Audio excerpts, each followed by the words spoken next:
Supreme court के आदेश के बावजूद इलेक्टोरल बॉन्ड पे चुप्पी साधे रखे हैं। सरकार कुछ बोल नहीं रही है और वो आज़ाद हिंदुस्तान का सबसे बड़ा घोटाला है। माफिया लोग कौन हैं? किसका संरक्षण भूमाफियाओं को मिल रहा है? भाजपा का संरक्षण मिल रहा है। सारे जमींदार लोग भाजपा में आज के समय में हैं। यादव उसको टारगेट करके बोल रहा है। मतलब अमित शाह आप बिहार में बताइए, यादवों के पास कितनी जमीन होती है? साधारण किसान होते हैं लोग, गरीब किसान लोग होते हैं। आप उनको करें कि सब लोग भूमाफिया हैं और जो भूमाफिया हैं वो आपके बगल में बैठे रहते हैं। गृह मंत्री अमित शाह कल बिहार दौरे पर थे। वे पालीगंज में अपने विपक्षियों पर खूब बरसे हैं। हमारे साथ हैं पालीगंज के विधायक हैं संदीप सौरभ। अमित शाह कल आपके क्षेत्र में थे, विपक्षियों पर खूब बरस रहे थे। ये बरस रहे थे, लेकिन कोई सिद्धांत वाली बात नहीं हुई वहाँ पे। बिहार की जनता इस बात को देख रही है कि सुप्रीम कोर्ट के आदेश के बावजूद इलेक्टोरल बॉन्ड पे चुप्पी साधे रखे हैं। सरकार कुछ बोल नहीं रही है और वो आज़ाद हिंदुस्तान का सबसे बड़ा घोटाला है। कल उस पर एक शब्द नहीं कहा।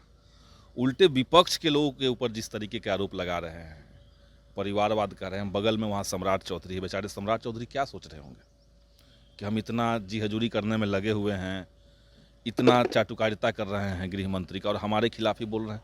यही ना सम्राट चौधरी बोलेंगे, सोचेंगे। तो आप परिवारवाद पे बात कर रहे हैं, लेकिन राजनीति के अंदर पैसावाद जो है, जो हम बार बार कहते हैं, पैसावाद राजनीति को तबाह किए हुए है। तो पैसावाद पे बात नहीं हो रही है। यही है इनकी सच्चाई।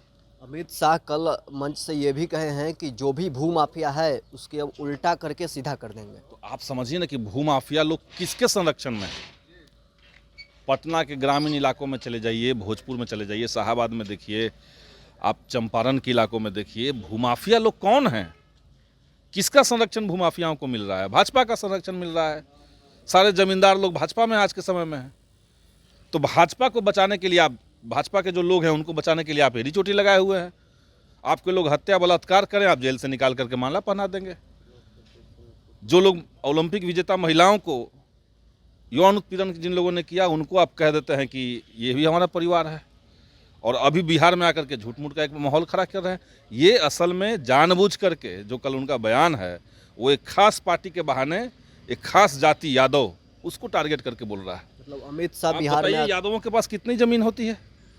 साधारण किसान होते हैं लोग, गरीब किसान लोग होते हैं। आप उनको करें कि सब लोग भूमाफिया हैं और जो भूमाफिया हैं वो आपके बगल में बैठे रहते हैं। जितना पालीगंज के इलाके के आसपास देखिए, जहानाबाद का देख लीजिए, जितने भूमाफिया टाइप के लोग थे, कल सब लोग मंच पर थे। उनका उल्टा टांग के लटकाइए, समझ में आ जाएगा। पार्टी खाली हो जाएगी उनकी। अमित शाह कल आपके क्षेत्र में केंद्र सरकार की योजनाओं को गिना रहे थे कि हमने पिछले 10 सालों में क्या क्या किया है। आप देखिए, केंद्र सरकार की योजना को ही लोग गिनाते हैं कि हम 2022 तक देश में इतने करोड़ लोगों को हम लोगों ने आवास दे दिया है। जबकि हकीकत क्या है, पालीगंज में ही जहाँ पे वो लोग सभा कर रहे थे, वहाँ से मात्र 3 किलोमीटर दूर जाइए, एक गांव में सैकड़ों घर मिलेंगे जिनके पास इंदिरा आवास योजना नहीं मिला है। प्रधानमंत्री आपको रोजगार दे दिया, हमने सबको क्या दे दिया, सबको पीने का पानी दे दिया, कह रहे हैं लोग, लेकिन हकीकत पालीगंज की जनता जानती नहीं है। औरंगाबाद रेल लाइन परियोजना जो पिछले 30 सालों से विलंबित पड़ा हुआ है, बिहटा से औरंगाबाद अगर रेल लाइन से जुड़ता तो इलाके के कितने लोग फायदे में रहते। अब समझिए, देश का गृह मंत्री पालीगंज में आ रहा है, पालीगंज में उसका स्टॉपेज होना था, पालीगंज में ही उसका शिलान्यास होना था, एक शब्द उन्होंने नहीं कहा।